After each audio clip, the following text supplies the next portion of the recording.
This video details the shocking investigation and takedown of a criminal empire led by former railway executive Marcus Devine.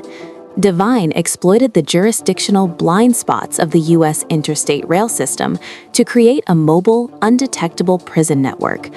By modifying 117 freight wagons with soundproofing, sensory deprivation technology, and electronic countermeasures to evade X-ray scanners, he offered a disappearance service to wealthy clients looking to silence whistleblowers and rivals.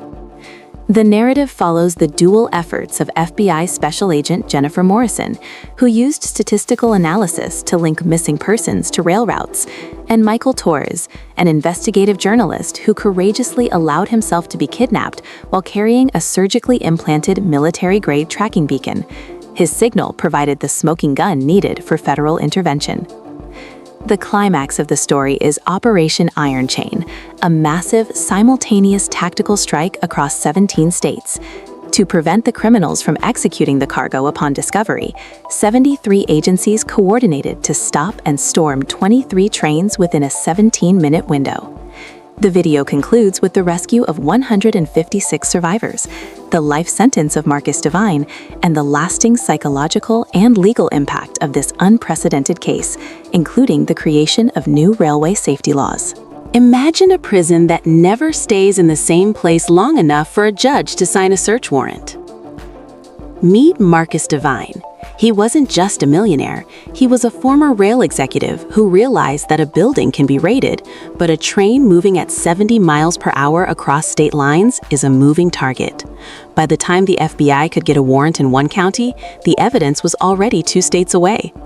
Notice how these wagons look completely ordinary, covered in rust and fake graffiti.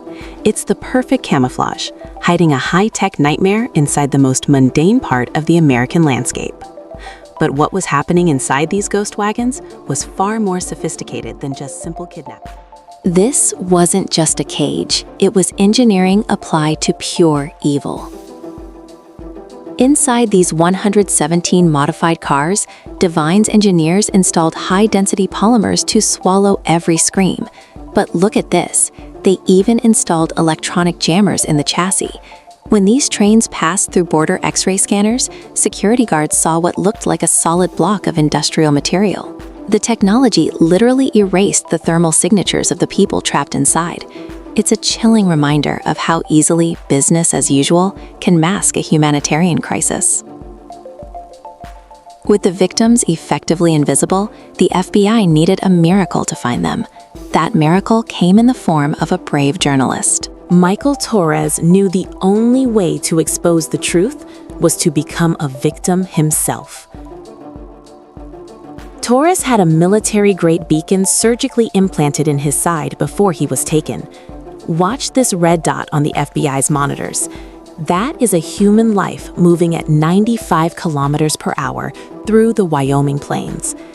For Agent Morrison, this wasn't just a data point. It was the first physical proof that transcontinental logistics was actually a slave trade network. The tension in that room was palpable. They finally had the target in their sights, but stopping it was a legal minefield. The clock was ticking. If they didn't act perfectly, the criminals would destroy the evidence and the people. 17 minutes. That's all the time they had to stop an entire empire. Operation Iron Chain was a masterpiece of logistics. The FBI didn't just stop one train, they used fake signal failures and track obstructions to pull 23 separate trains into dead zones across 17 states at the exact same time. Why the rush? Because if one driver got wind of the raid, the order would go out to execute the prisoners or derail the trains to hide the bodies. Notice the precision of the hostage rescue teams as they breached the steel. This is the largest coordinated internal security operation in U.S. history. The breach was successful, but what they found inside was heartbreaking.